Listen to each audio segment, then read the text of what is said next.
पुराणों में मांस खाना पुण्य है या पाप? ये कहानी का पार्ट 2 है। कहानी का पार्ट 1 वीडियो के अंत में मोबाइल स्क्रीन के बाएं भाग में मिल जाएगा। अब कहानी को आगे बढ़ाते हैं। सभी श्रोता ध्यान से सुने। वह शिकारी सोचने लगा कि इसमें मेरा तो कोई घाटा नहीं है। इस कथा को मैं सुन ही लेता हूँ। मेरा मनोरंजन भी हो जाएगा और बाद में मुझे इसका मांस भी मिल जाएगा। तो भगवान श्री कृष्ण ने अपनी कथा आरंभ की। एक बार मगध में खाद्य संकट खड़ा हो गया, क्योंकि राज्य में अन्न का उत्पादन कम हो गया था। राजा को चिंता हुई कि यदि इस समस्या का शीघ्र निदान नहीं किया गया तो संरक्षित अनाज कोष भी खत्म हो जाएगा और संकट भीषण हो जाएगा। तो सम्राट ने अपनी राज्यसभा में पूछा, देश की खाद्य समस्या को सुझाने के लिए सबसे सस्ती वस्तु क्या है? मंत्रीगण सोच में पड़ गए। चावल, गेहूं, आलू इत्यादि पदार्थों को उगाने के लिए बहुत श्रम करना पड़ता है। वह तभी प्राप्त होते हैं जब प्रकृति का प्रकोप न हो। ऐसे में तो कुछ सस्ता हो ही नहीं सकता। तभी शिकार का शौक रखने वाले एक मंत्री ने सोचा कि यही उत्तम अवसर है। क्यों न अंधाधुंध शिकार के लिए राजा की अनुमति ले ली जाए। उसने सभा में कहा कि सबसे सस्ता खाद्य पदार्थ है मांस। इसके लिए धन का खर्च भी नहीं है और पौष्टिक खाना भी मिलता है। सभी सामंतों ने इस बात का समर्थन कर दिया, लेकिन मगध के प्रधानमंत्री अभी भी चुप थे। सम्राट ने पूछा, प्रधानमंत्री आप चुप क्यों हैं? आपने कोई अनुमोदन नहीं किया। आपका क्या मत है? प्रधानमंत्री ने कहा, मैं यह नहीं मानता कि यह कथन सही है कि मांस सबसे सस्ता पदार्थ है। फिर भी इस विषय पर मैं अपने विचार आपके सामने कल रखूंगा। प्रधानमंत्री उसी रात मांसाहार का प्रस्ताव रखने वाले सामंत के घर पहुंचे। सामंत ने इतनी देर रात प्रधानमंत्री को अपने घर आया देखा तो वह घबरा गया। किसी अनिष्ट की आशंका से वह कांप गया। प्रधानमंत्री ने कहा, संध्या को महाराज बीमार हो गए। उनकी हालत बहुत ही खराब है। राजवैद्य ने कहा है कि किसी शक्तिशाली देह का 2 तोला मांस मिल जाए तो राजा के प्राण बचाए जा सकते हैं। आप महाराज के सबसे विश्वास पात्र हैं, इसीलिए आपसे योग्य कौन होगा? इसके लिए आप जो भी मूल्य लेना चाहें ले सकते हैं। आप कहें तो इस काम के लिए मैं आपको 1 लाख स्वर्ण मुद्राएं भी दे सकता हूँ। एक बड़ी जागीर भी आप मांग सकते हैं। बस आप अपनी इच्छा कहें।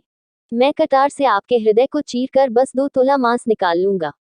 ये सुनकर सामंत के चेहरे का रंग फीका पड़ गया। वह सोचने लगा, जब जीवन ही नहीं रहेगा तो लाख स्वर्ण मुद्राओं से मैं क्या करूंगा और बड़ी जागीर भी किस काम आएगी। वह झटपट अंदर भागा और अपनी तिजोरी से 1 लाख स्वर्ण मुद्राएं लेकर आया।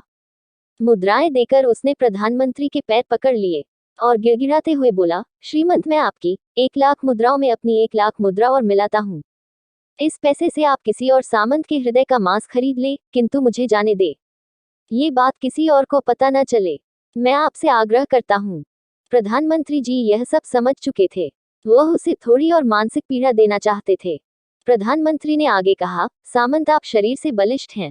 आपकी कद काठी महाराज से मिलती जुलती है, इसीलिए राजवैद्य ने खास तौर पर आप ही का नाम लिया है। आपके दान से हमारे अच्छे राजा की जिंदगी बच सकती है। आप कहे तो मैं आपको प्रधानमंत्री का पद देने को तैयार हूँ और खुद आपका कर्मचारी बनकर रहूंगा, पर प्रजा से हमारे राजा न छीने। सामंत तो फंसता हुआ दिख रहा था। उसने शरीर पर अंग वस्त्र रखकर अपने जूते भी पहन लिए। जैसे ही वह वहां से भागने वाला था वह तुरंत प्रधानमंत्री के पैरों में लेट गया। उसने याचना की कि मैं प्रधानमंत्री बनने के योग्य नहीं हूँ। जब प्राण ही नहीं रहेंगे तो प्रधानमंत्री पद का या राजा का सिंहासन भी मिल जाए तो मैं उसका क्या करूंगा? आप चाहे तो मेरा सब कुछ ले ले, पर मेरे प्राण न लें। मैं अपना ये भवन और सारा धन आपको सौंपता हूँ।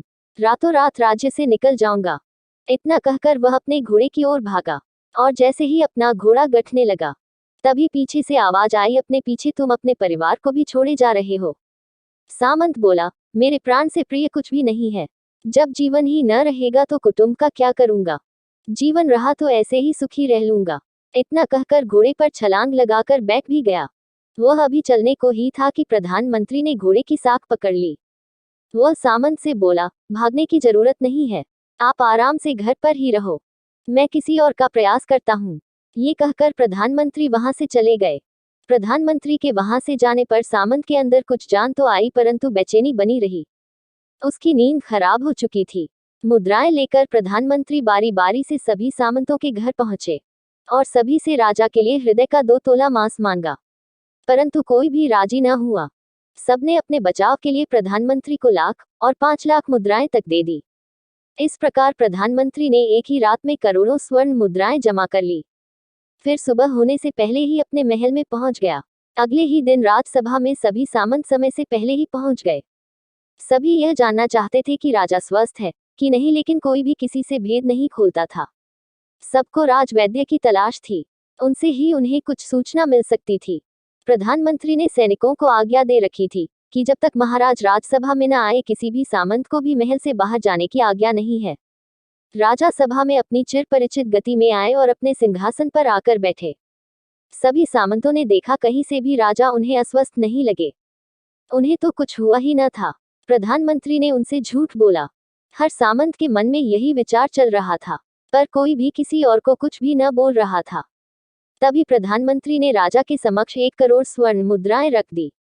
राजा ने पूछा, ये स्वर्ण मुद्राएं किसके लिए है और कहां से आई? प्रधानमंत्री ने कहा, 2 तोले मांस के लिए इतनी धनराशि जुटाई है, पर मांस न मिला। अपनी जान बचाने के लिए सामंतों ने ये मुद्राएं दी हैं। अब आप यह विचार कीजिए मांस कितना सस्ता है। राजा को बात समझ में आ गई। उन्होंने प्रजा को अतिरिक्त परिश्रम करने का निवेदन किया और राजा के अनाज भंडार में से अनाज निकालकर श्रमिकों को दिया गया। उन्होंने पौष्टिक सब्जियों की खेती का तुरंत आदेश दिया। वह 1 करोड़ स्वर्ण मुद्राएं इसी कार्य के लिए और श्रमिकों के कल्याण के लिए खर्च की गई। ऐसे साग सब्जी तेजी से उगी जिससे प्रजा का कल्याण भी हुआ और पौष्टिकता भी मिली। कुछ समय बाद मौसम अनुकूल हुआ और खेती लहलहाने लगी। इस प्रकार राज्य से खाद्य संकट दूर हुआ और राज्य में पुनः खुशहाली लौट आई। भगवान श्री कृष्ण ने शिकारी से कहा कि जब कोई जीव हमारे लिए काटा जाता है और हमारे लिए तड़पता है, उसका श्राप हमें इस जीवन में ही नहीं बल्कि अगले जीवन तक नहीं छोड़ता। परमात्मा से यह ज्ञान पाकर शिकारी परिपूर्ण हो गया और उसे ज्ञान की प्राप्ति हो गई और वह जान गया कि महानता जीवन लेने में नहीं बल्कि जीवन देने में है। शिकारी भगवान के आगे हाथ जोड़कर वहां से चला गया और उसने कसम खा ली कि वह अपने संपूर्ण जीवन में किसी को कभी चोट नहीं पहुंचाएगा। इस प्रकार कहानी का निष्कर्ष ये निकलता है कि पुराणों में मांस को खाना पाप माना गया है। यदि भगवान श्री कृष्ण की सुनाई गई कहानी आपको अच्छी लगी हो तो कमेंट बॉक्स में लिखिए जय श्री कृष्णा। अगर यह कहानी आपको जरा सी भी अच्छी लगी हो तो अपने दोस्तों के साथ इस कहानी को शेयर करें, वीडियो को लाइक करके हमारे YouTube चैनल को सब्सक्राइब कर हमारा सपोर्ट करें। धन्यवाद।